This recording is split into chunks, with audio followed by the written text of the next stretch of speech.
And now the latest, I believe, is that MPs may be investigating Andrew Mountbatten-Windsor for his conduct while working as trade envoy for the UK. This is according to the chairman of the Cross-Party Business and Trade Committee, Liam Byrne. He says that his committee would meet next week to decide how he might or might not take this investigation forward. Andrew, what's your prediction?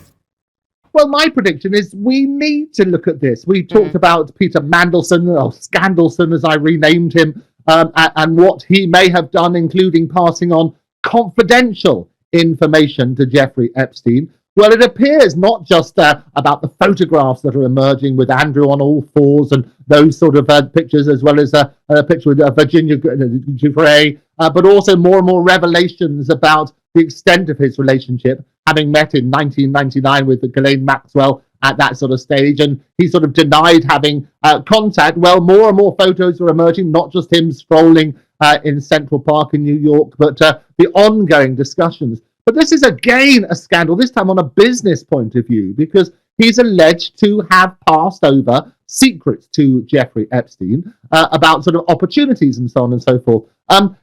Basically, I always say, look, sunlight is the best disinfectant. We need to work out what's actually happened and when, and they need to look at that sort of side. So what's happened is Byrne, as you rightly say, he can guarantee that MPs are not in the market for letting anything slip through the cracks. That's what they said.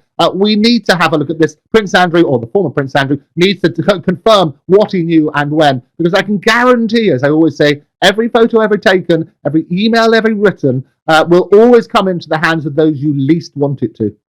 Absolutely. Look, also those calls for Andrew to really talk to police, reveal everything he knows, calls for that are getting certainly louder. Former Prime Minister Gordon Brown says that the police must interview him, and although Andrew denies any wrongdoing, I mean, can he really keep ignoring these calls to cooperate properly with police investigations and testify in the US Congress about what he knew? No, absolutely. He must go ahead and give whatever information he's done. We had Hillary Clinton doing an interview very recently saying that those who knew about things should absolutely testify. The Clintons themselves, they've been mentioned several times in the Epstein files and what's been released. Everybody, obviously, the fact that you've been mentioned doesn't mean that you're necessarily guilty, but sunlight is the best disinfectant. And I always say, look, trust comes in on foot and leaves on horseback, and trust in everybody involved in this sort of stuff is at an all-time low. The way you restore that trust is being as cooperative as possible, tell everybody what you knew, and they can try and work out appropriately. But there's reports about airplanes coming into very close to London and so on and so forth for Epstein. What did Prince Andrew know about that real relationship? Talking about those secrets which have been disclosed and so on and so forth. He should go and testify and provide that sort of side. And he should be encouraged to do so by other members of the royal family. And I think indeed the king is suggesting that he should try and cooperate as much as possible. Well, there are questions around whether the monarchy will be able to survive this. And Andrew has certainly brought the royals to a tipping point. There are reports that the House of Windsor could fall apart, Andrew.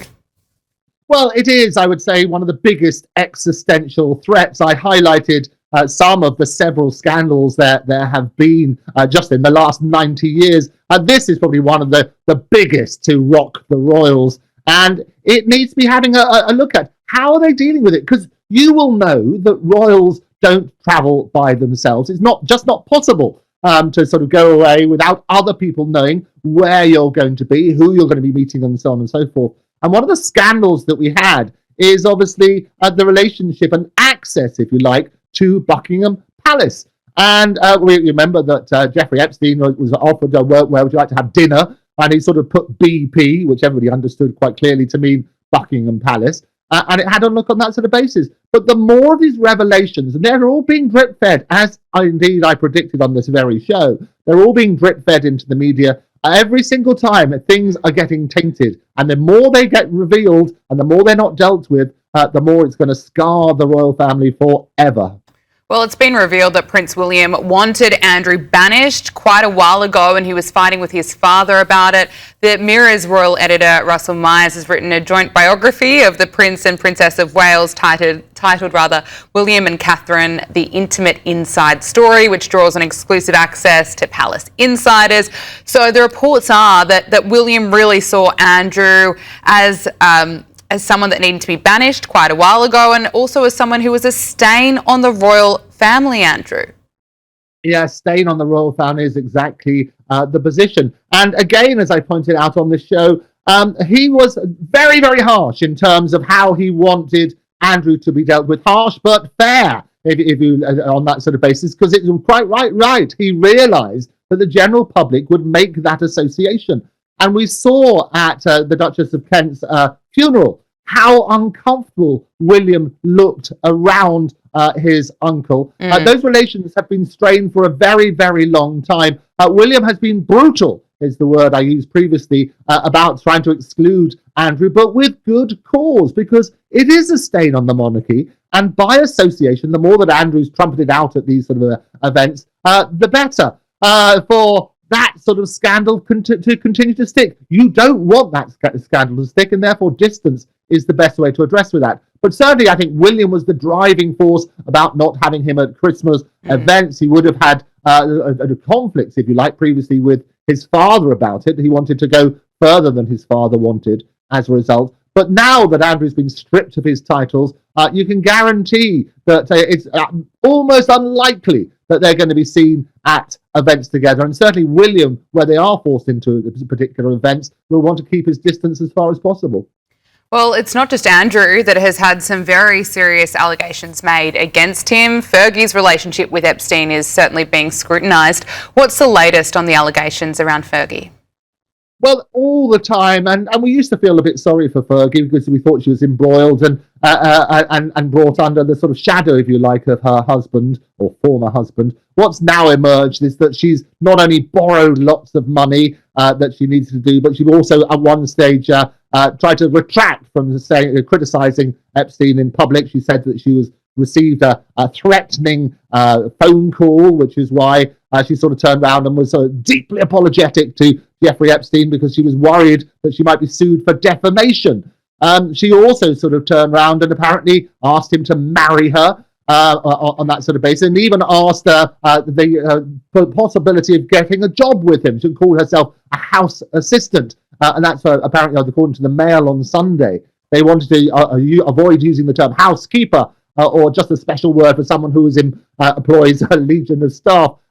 What happened is exactly that. Fergie, there are more and more revelations about what was said, what emails went where, and so on and so forth. And that's the sort of thing. The final first request for employment was back in 2010, when apparently Epstein was under house arrest in Florida following his conviction for procuring a child for prostitution. And that's the important point, Gabriella. It's the timing of all of these things. This is after the convictions. Yeah. This is all sort of denying that there's ongoing discussions. And as I say, sunlight is the best disinfectant. We're going to have all of those emails being revealed.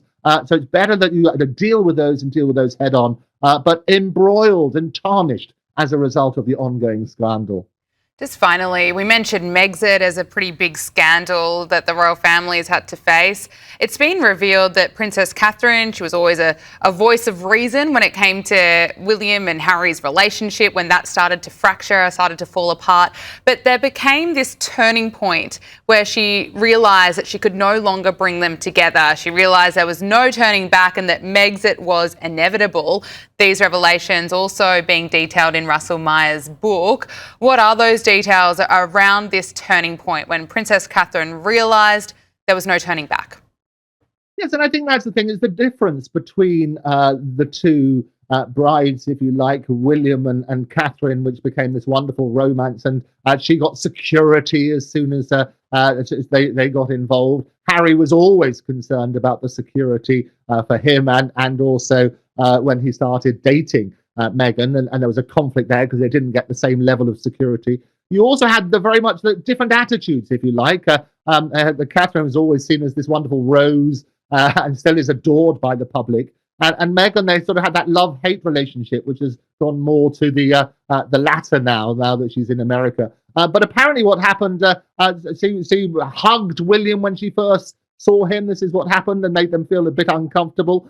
Catherine described Meghan as friendly, or being erring on the side of somewhat over-friendly, is what she said. And she used the phrase, the damning three words, "a touch of California," about her, which she didn't necessarily mean in a sort of confidential way. It was a very different shake-up, if you like, for the royal family. And you'll recall in that Oprah interview about demonstrating how she curtsied to the Queen, and how cringeworthy Harry felt, or certainly gave the impression on that sort of basis. But it's a sort of strained relationship, and that's the issue. And it's really quite sad because the brothers, they grew up in very tragic circumstances, lost their mother when they were both very young, and supported each other through that. And it's sad to see that they've drifted apart in this way. I, for one, really hope there will be some sort of resolution, if only for the king in what is obviously a very difficult time for him with his own cancer diagnosis and so on and so forth. Well, I know if there is, you'll be bringing us all the details as it happens. Andrew Eborn, UK barrister and broadcaster, thank you so much for your time. It's an absolute pleasure as always. See you next time.